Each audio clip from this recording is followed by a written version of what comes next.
ఎన్నో పోరాటాలు మరెన్నో వ్యూహాలు అధికారం కోసం సాగిన సమరంలో చివరకు విజయం వరించింది. కొత్తగా ఏర్పాటైన రాష్ట్రంలో 10 ఏళ్లకు హస్తం పార్టీ కొలువుదీరింది. అయితే గ్రూప్ కుమ్ములాటకు పెట్టింది పేరైన పార్టీలో ప్రభుత్వాన్ని రేవంత్ సక్సెస్ గా నడిపించగలరా? మార్పు కోరి పగ్గాలు ఇచ్చిన ప్రజలను రేవంత్ సంతృప్తి పరచగలరా? ఎన్నికల హామీలను నెరవేర్చారా? ఇదే టాక్ నడుస్తోంది. తెలంగాణలో ఇప్పుడు ప్రజాపాలనపై రాజ్ న్యూస్ స్పెషల్ డ్రైవ్.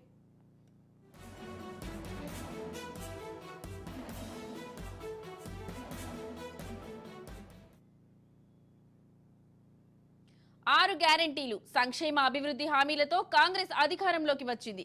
ఏడాది పూర్తయింది. గతేడాది డిసెంబర్ 7న రేవంత్ సర్కార్ కొలువుదీరింది. అయితే అధికారం చేపడుతూనే కీలక నిర్ణయం తీసుకున్నారు రేవంత్ రెడ్డి. గత ముఖ్యమంత్రి అధికారిక నివాసం ప్రగతి భవన్ ముందు రోడ్డుపై ఏర్పాటు చేసిన ఇనుప కంచెను తొలగించాలని ఆదేశించారు. స్వయంగా ప్రమాణ స్వీకారోత్సవం అనంతరం అదే వేదికపై నుంచే ప్రగతి భవన్ కంచె తొలగిస్తున్నట్లు ప్రకటించారు. ఒకవైపు రేవంత్ ప్రమాణం, మరోవైపు సీఎం అధికారిక నివాసం ముందు కంచె తొలగింపు ఒకేసారి జరిగాయి.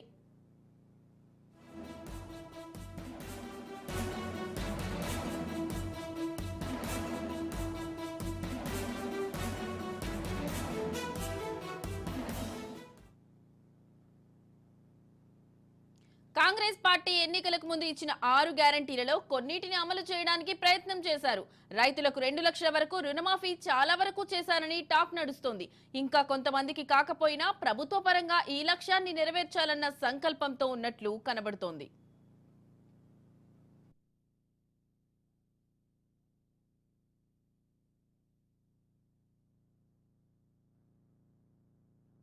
ఈ మట్టిలోనే పుట్టి మట్టిలోనే కలిసే మీరు, ఈ మట్టే శాశ్వతమని నమ్మిన మీకు రైతు రుణమాఫీ గత ప్రభుత్వంలో జరిగిందా?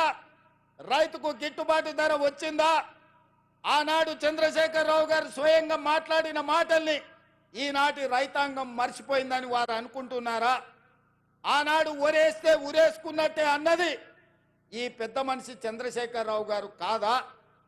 ఇవాళ మరి నేను మిమ్మల్ని అడుగుతున్నా, మీ ద్వారా ఈ తెలంగాణ రాష్ట్ర రైతాంగాన్ని నేను అడగదలుచుకున్నా.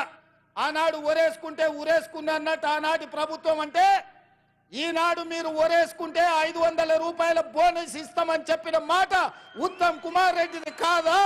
ఒరేస్తే ఉరేసుకోండి అని చెప్పిన ఆనాటి పెద్ద మనిషి, మీరు వరి వేసుకోండి, వేసుకున్న వరికి 500 రూపాయల బోనస్ ఇస్తాం, మీ ఖాతాలో 3 రోజుల్లోనే బోనస్ కనక వర్షం గలగల రాలుతుంటే బీఆర్ఎస్ వాళ్ళ గుండెల్లో పిడుగులు పడుతున్నట్టుగా ఉన్నది. 22,22,062 రైతు కుటుంబాలకు 17,869 కోట్ల రూపాయల రుణమాఫీ చేసిన చరిత్ర ఈ దేశంలో ఉన్నదా అని నేను అడుగుతున్నా. చర్చలకు మీరు సిద్ధంగా ఉన్నారా నరేంద్ర మోడీ గారు అని నేను అడుగుతున్నా. నరేంద్ర మోడీ గారు వస్తారా చర్చకు? కల్వకుంట్ల చంద్రశేఖరరావు గారు వస్తారా? మీరిద్దరు కలిసి రాండి. 25 లక్షల రైతు కుటుంబాలకు 21,000 కోట్ల రూపాయల రైతు రుణమాఫీ మొదటి సంవత్సరంలో చేసిన ప్రభుత్వం ప్రజా పాలన ఈ దేశంలో ఉన్నదే అంటే అది తెలంగాణ. ఈ తెలంగాణ రాష్ట్రం రైతులకు రుణమాఫీ చేసిందంటే సోనియమ్మ ఆశీర్వాదంతో. అందుకే ఇవాళ బీజేపీ నాయకులను, బీఆర్ఎస్ నాయకులను ఒకరొక్కరికి వస్తారో అందరు కలిసి వస్తారు. ఎట్లొస్తారో అట్లా రాండి. అసెంబ్లీలో తేలుద్దామా, పాలమూరు గడ్డ మీద తేలుద్దామా? మొదటి సంవత్సరంలో 25 లక్షల రైతు కుటుంబాలకు 21,000 కోట్ల రూపాయల రైతు రుణమాఫీ చేసిన పేటెంట్ కాంగ్రెస్ పార్టీ గ్యారంటీ అని నేను చెప్పదలుచుకున్నా.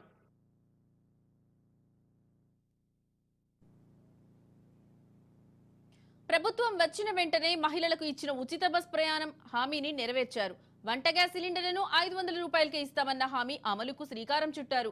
ఆరోగ్యశ్రీ బీమాను 10 లక్షలకు పెంచారు.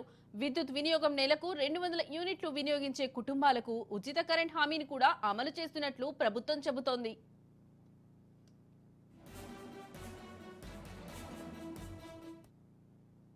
రేవంత్ కొన్ని కొత్త ఆలోచనలు చేశారు. వాటిలో ఫ్యూచర్ సిటీ ముఖ్యమైనది. హైదరాబాద్ కు దక్షిణాన సిటీకి సంకల్పించారు. తద్వారా హైదరాబాద్ ను నలువైపుల అభివృద్ధికి చర్యలు తీసుకుంటామని ప్రయత్నాలు ఆరంభించారు. అంతవరకు బాగానే ఉంది. అయితే ఇది కేవలం రియల్ ఎస్టేట్ వ్యాపారంలా కాకుండా వాస్తవ అభివృద్ధి జరగవలసి ఉంది. పాలమూరు బిడ్డగా తెలంగాణను అభివృద్ధి పథంలో నడిపిస్తామన్నారు రేవంత్. ఆనాడు వారిని ఆశీర్వదించి హక్కున చేర్చుకొని పాలమూరులో ఊరు లేకపోయినా, పార్లమెంటులో పాలమూరు గురించి నోరు తెరవకపోయినా మీరందరూ ఆశీర్వదించి పార్లమెంటుకు పంపించింది. 2009లో మనం ఆశీర్వదించి పార్లమెంటుకు పంపిస్తేనే తెలంగాణ రాష్ట్ర సాధనలో వారి భాగస్వామ్యము పార్లమెంటులో ఉన్నది. కానీ 2 సార్లు 10 సంవత్సరాలు వారు ముఖ్యమంత్రిగా కొనసాగిన మన జిల్లాకు పరిశ్రమలు రాలే. మన జిల్లాలో పెండింగ్ ఉన్న ప్రాజెక్టులు, అది జూరాల కావచ్చు, కోయిల్ సాగర్ కావచ్చు, భీమా కావచ్చు, నెట్టంపాడు కావచ్చు, కల్వకుర్తి కావచ్చు, లేదా పాలమూరు రంగారెడ్డి ఎత్తిపోతలు కావచ్చు, ఏ ప్రాజెక్టులు కూడా ఈ 10 సంవత్సరాలు పూర్తి కాకపోవడం వల్ల ఈ వలసలు ఇంకా కొనసాగుతూనే ఉన్నాయి. 7 దశాబ్దాలైనా ఈ ప్రాంతం వెనుకబడ్డది. వలసల్ని ఆపాలని నేను చేస్తున్న ప్రయత్నాన్ని, ఈ అపర భగీరథ ప్రయత్నాన్ని అడ్డుకోవాలని ఆరోపణలు చేసి చిల్లర మల్లర రాజకీయాలకు తెర లేపాలని చూస్తున్నారు. మా జిల్లా అన్యాయం జరిగింది. ఈ జిల్లా బిడ్డగా, పాలమూరు వాసిగా, నల్లమల ప్రాంతం నుంచి తెలంగాణ రాష్ట్రానికి ముఖ్యమంత్రి అయిన నేను నా జిల్లాకు నిధులు కేటాయించి సాగునీటి ప్రాజెక్టులను పూర్తి చేసుకోకపోతే చరిత్ర క్షమించదు. అందుకే దయచేసి మా జిల్లా అభివృద్ధిని అడ్డుకోకండి. తెలంగాణ రాష్ట్ర సాధనలో మీరు ఉన్నారని చెప్పుకోవడానికి ఈ జిల్లానే అవకాశం ఇచ్చింది. ఈ జిల్లా ప్రజలు అవకాశం ఇచ్చినందుకే మీరు తెలంగాణ రాష్ట్రానికి 2 సార్లు ముఖ్యమంత్రి అయినరన్న సంగతి మర్చిపో. మరోవైపు స్కిల్ యూనివర్సిటీ ఏర్పాటుకు రేవంత్ సర్కార్ నిర్ణయం తీసుకుంది. కాకపోతే కొన్ని పారిశ్రామిక సంస్థల నుంచి విరాళాలు తీసుకోవడం వివాదమవుతోంది. అదానీ గ్రూప్ పై వచ్చిన ఆరోపణల నేపథ్యంలో వారిచ్చిన విరాళాన్ని వెనక్కి ఇచ్చేస్తున్నట్టు రేవంత్ ప్రకటించారు.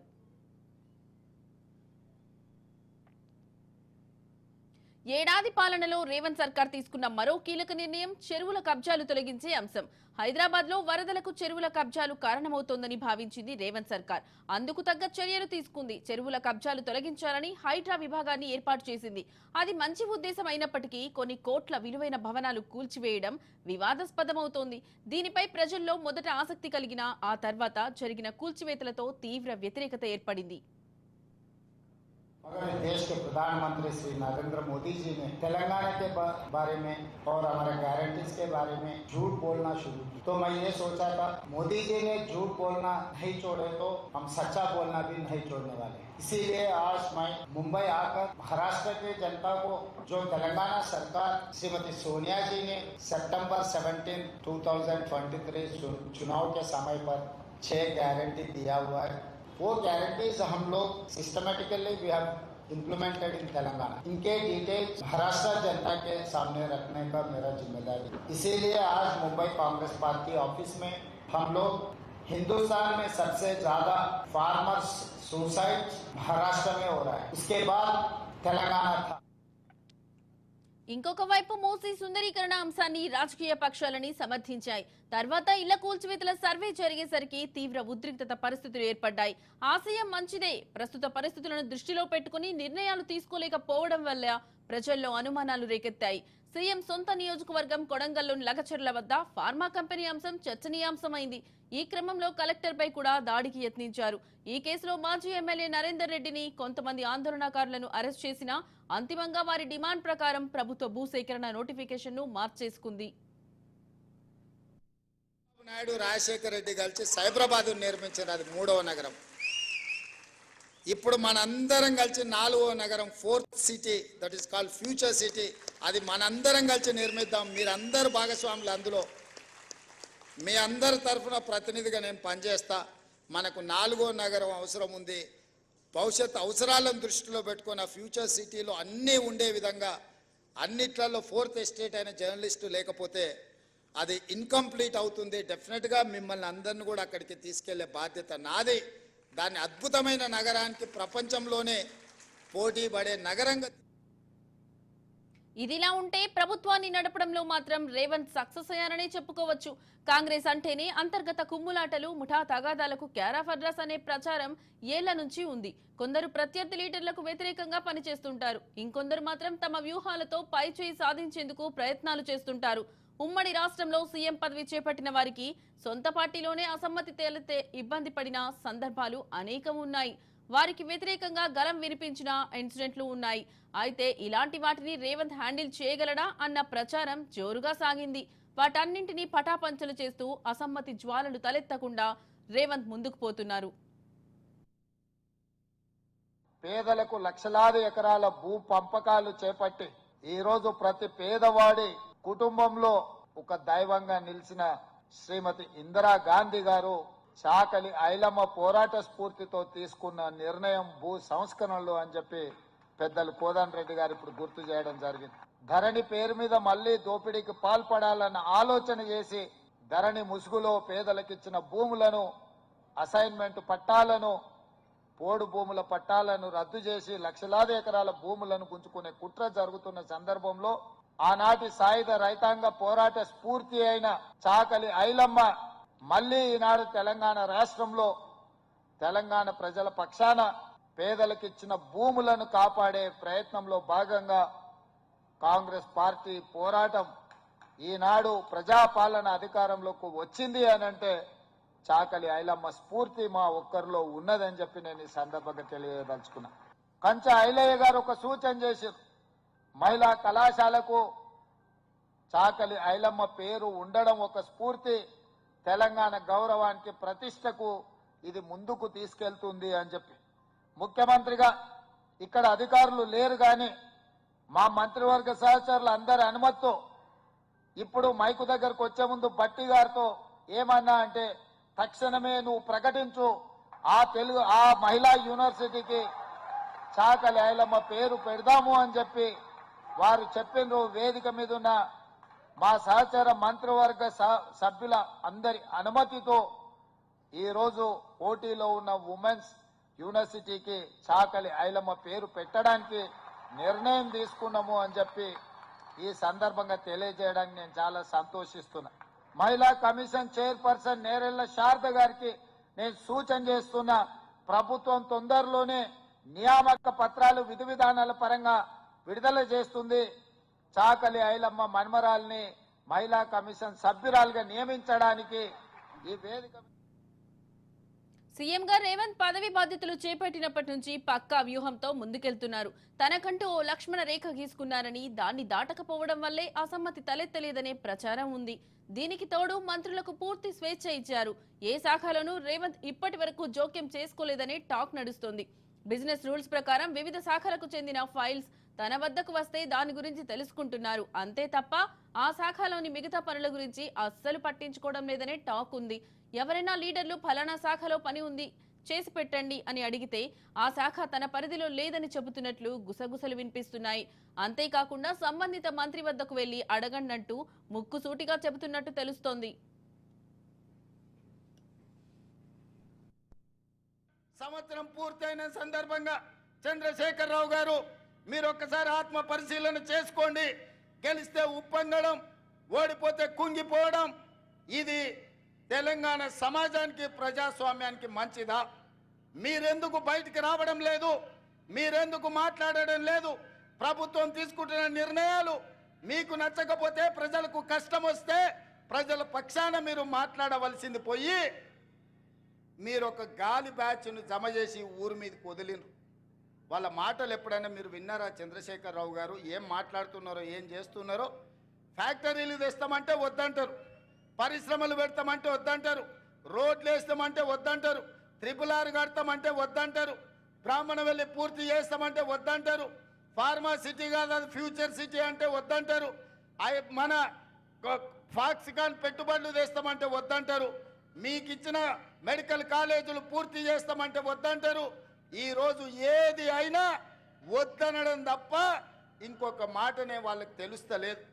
నేను అడుగుతున్నా, ఏది వద్దన్నప్పుడు, భూసేకరణ చేయొద్దన్నప్పుడు, పెట్టుబడులు రావద్దన్నప్పుడు కాలేజీలు తెరవద్దన్నప్పుడు, ఉద్యోగాలు ఇవ్వద్దన్నప్పుడు, గ్రూప్ 4 పరీక్షలు పెట్టొద్దన్నప్పుడు, గ్రూప్ 1 పరీక్షలు పెట్టొద్దన్నప్పుడు, డిఎస్సి నోటిఫికేషన్ రద్దు చేయమంటే ఏ విధంగా తెలంగాణ రాష్ట్రం ముందుకు వెళ్తుందో తెలంగాణ సమాజం ఆలోచన చేయాలి. ఇయ్యాల కొందరు సీనియర్ మంత్రులు తమకు తెలియకుండా తమ శాఖలో నామినేటెడ్ పోస్టులు ఇవ్వద్దని రేవంత్ కు చెప్పారని టాక్ నడుస్తోంది.